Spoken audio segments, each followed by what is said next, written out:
j'espère que vous allez bien. Je vous retrouve dans un partage où j'ai eu une légère hésitation. Si j'avais vraiment envie de le faire, si l'envie était vraiment présente et finalement je me dis oui, j'ai quand même envie de tourner cette vidéo, donc je vais vous parler. Là, c'est pour vous parler de mes ressentis par rapport à un livre que j'ai eu en livre d'occasion qui s'appelle, je trouve la couverture intéressante, on dirait sous forme de peinture, Les Intéressants de Meg Wolitzer, je sais pas comment on dit, donc qui est un roman. Et je vais vous en parler, et puis je vais déjà vous lire je vais vous montrer le dos, et puis je vais vous lire le résumé, enfin la couverture derrière. Donc là, c'est un livre d'occasion. N'hésitez pas à faire une capture d'écran.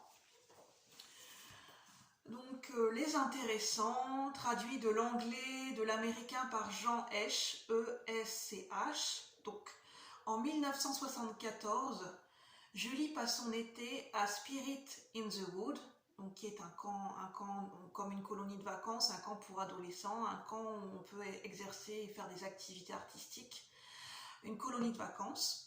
Elle y rencontre un groupe de 5 adolescents qui se sont baptisés les Intéressants. Ethan, un surdoué des films d'animation, Goodman et sa sœur Ash, jeune New-Yorkais bien né, Jonah, le fils d'une célèbre chanteuse folk, icône de la contre-culture, et enfin Cathy qui rêve de devenir danseuse. Alors le roman suit leur vie pendant 40 ans.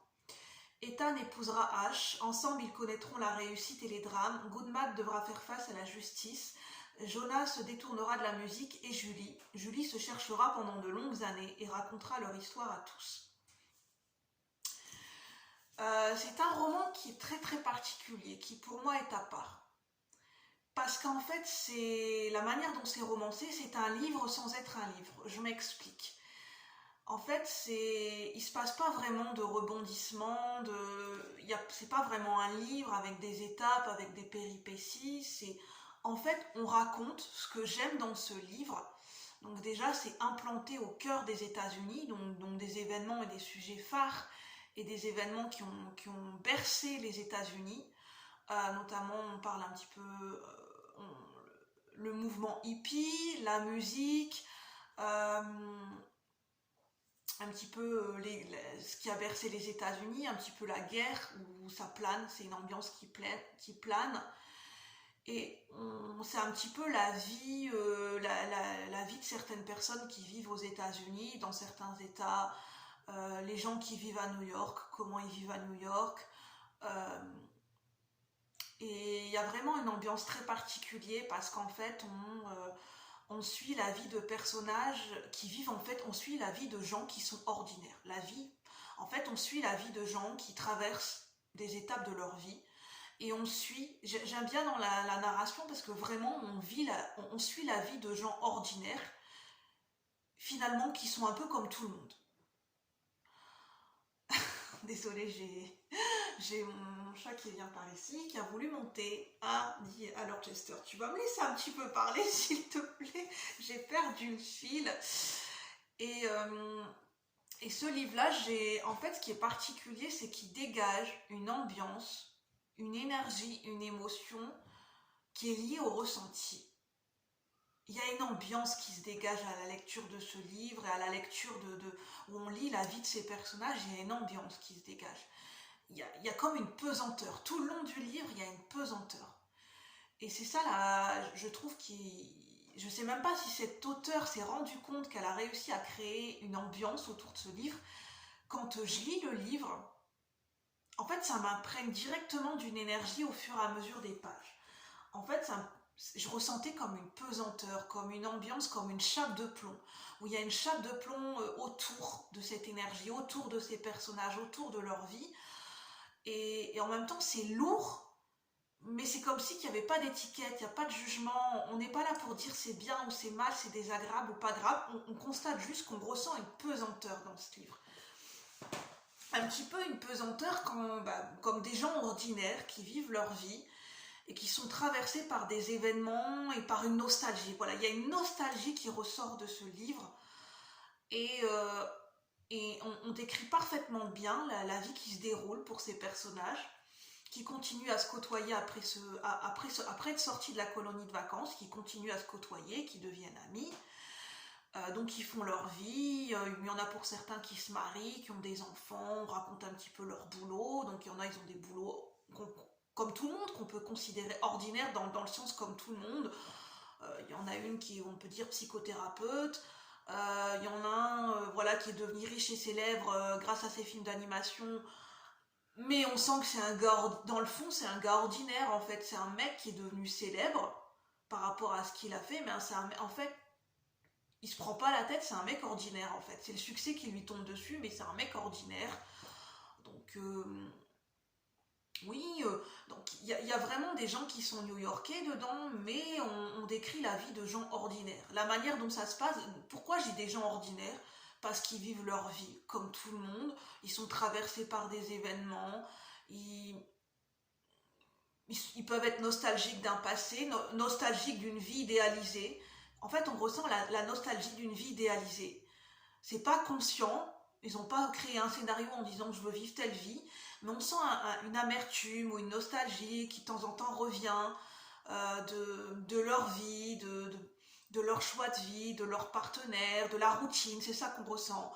C'est En même temps ils sont heureux mais pas tout à fait, il y a cette nostalgie qui plane, du temps de cette lourdeur du temps qui passe. Et et j'ai même du mal à vous le décrire par les mots, tellement c'est une ambiance qui est très particulière. On sent cette traversée de la vie en fait, cette traversée de la vie qui peut user, mais en même temps il y a de la maturité, en même temps ils sont conscients de ce qu'ils traversent, de cette nostalgie, des choix qu'ils ont pu faire, des choix et des non-choix. Euh, et il y a même cette nostalgie assumée quelque part du personnage de Julie, qui se fait appeler Jules. Par la suite, elle se fait appeler Jules. À la suite du colonie de vacances, elle décide de se faire appeler Jules. Donc tout le long du livre, on va l'appeler Jules après. Mais en fait, c'est le personnage de Julie qui est central. Et en fait, on sent à travers ses amis, à travers la relation, à travers ses amis, à travers la vie qu'elle se construit avec son mari, avec ses enfants, avec son métier de psychothérapeute, on sent qu'elle se cherche. Parce qu'à un moment donné, elle a cru qu'elle voulait faire de l'art. Elle a suivi de l'école d'art, puis finalement, c'était pas sa voie. Elle était pas douée pour ça, elle était pas faite pour ça. Puis finalement, elle se rend compte que bon, voilà, elle est psychothérapeute, elle a sa clientèle, les clients l'écoutent. Elle passe bien auprès des gens qui viennent la voir dans son cabinet.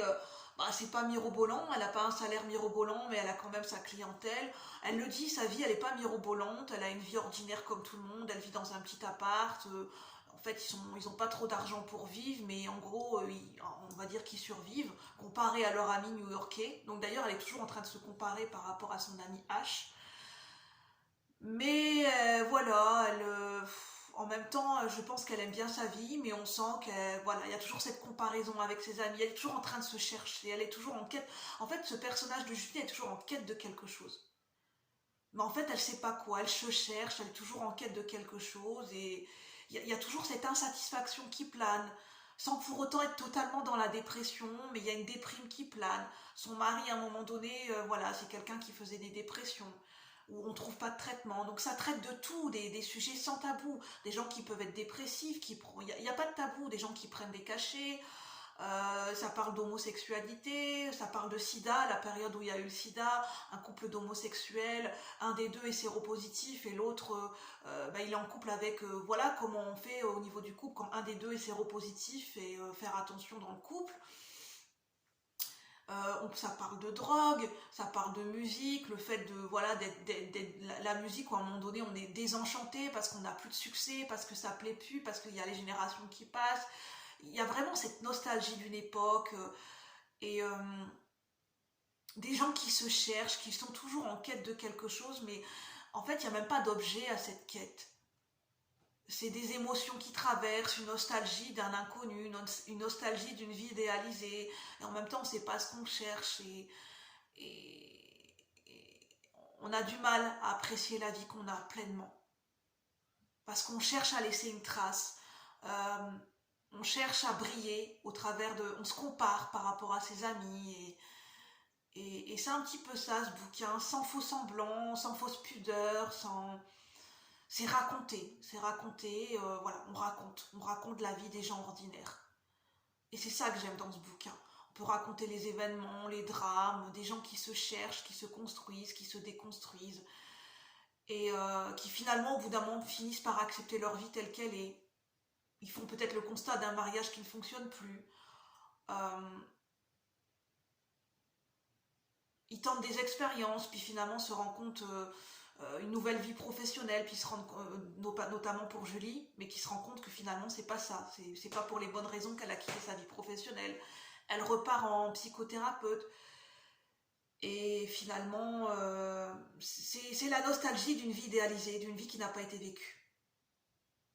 Mais en même temps qu'il y a une part de conscience, la vie de gens ordinaires. C'est ça qui est très très intéressant dans ce bouquin.